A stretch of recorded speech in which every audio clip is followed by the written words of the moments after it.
In the follow-up to Marvel's Captain America Civil War, Black Panther sees the return of Chadwick Boseman's T'Challa, the newly crowned king of the highly advanced and equally isolated African nation of Wakanda. But as T'Challa struggles with the loss of his father and his new role as king, Michael B. Jordan's Eric Killmonger is looking to settle a decades-old blood feud. Greetings, Cinemaniacs, I'm Cinematico Magnifico of AmoralCrackpot.com, and welcome to the Nightly Chill.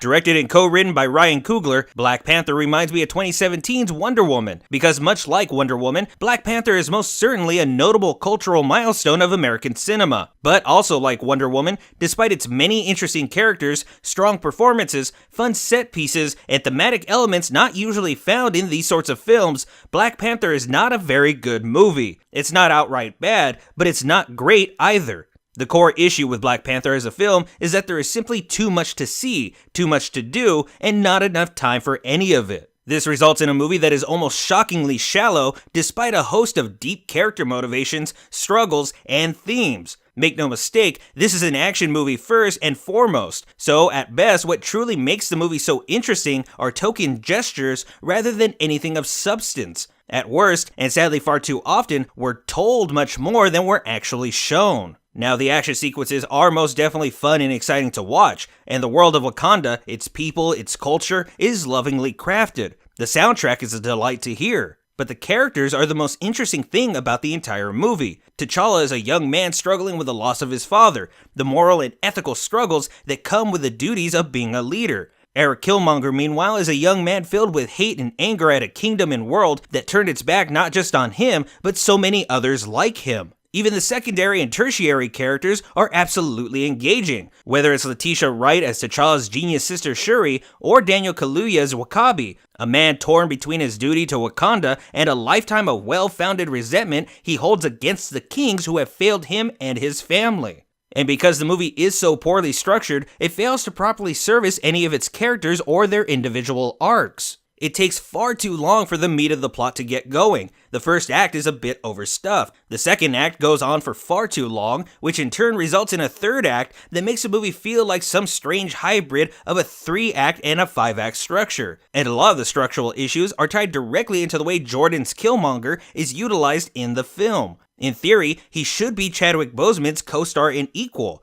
The entire plot and story revolve around this Shakespearean tale of two men with two opposing ideals of how to rule a nation and their people. Unfortunately, Jordan's Eric shows up too late, is given too little screen time, and as a result, isn't as developed or present as he needs to be. He feels like an afterthought and a plot device more than a fully realized character, even though he is absolutely integral to the film as a whole. And really, that's the movie in a nutshell. A number of beautiful ideas and images that represent something greater. But it's a 2D world with 2D characters trying their hardest but ultimately failing to hold up the illusion that there's any depth to be found in it. Of course, none of this is helped any by the equally subpar cinematography, odd sound design, or how the lighting in every single day scene in an external setting is absolutely awful, overlit, unnatural, and constantly distracting. Even worse, Black Panther has some of the worst CGI and composition found in a Marvel production, often falling to the sort of quality seen in films from the early 2000s.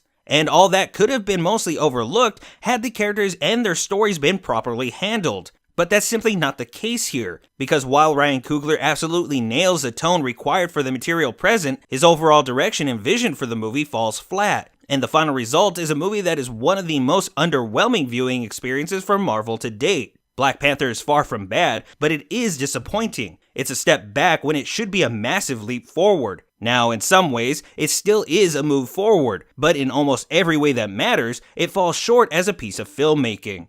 Of course, also like Wonder Woman, I suspect that despite numerous shortcomings that should otherwise cause negative critical feedback, Black Panther will be upheld entirely due to what it represents, rather than what it really is. That all said, Black Panther is most certainly watchable. It's still highly enjoyable for a variety of reasons. It's fun, it's exciting, it's incredibly creative and rich in ideas and concepts and themes. Black Panther may be far from Marvel's best movie, but it is still one worth chilling with the first chance you get.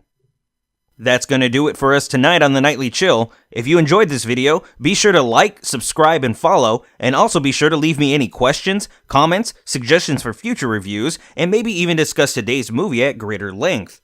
And as always, this video is brought to you in part by our viewers. If you'd like to learn how to support this and other projects, please visit amoralcrackpot.com or check the description below. But until next time, y'all need to make like a tree and get out of here.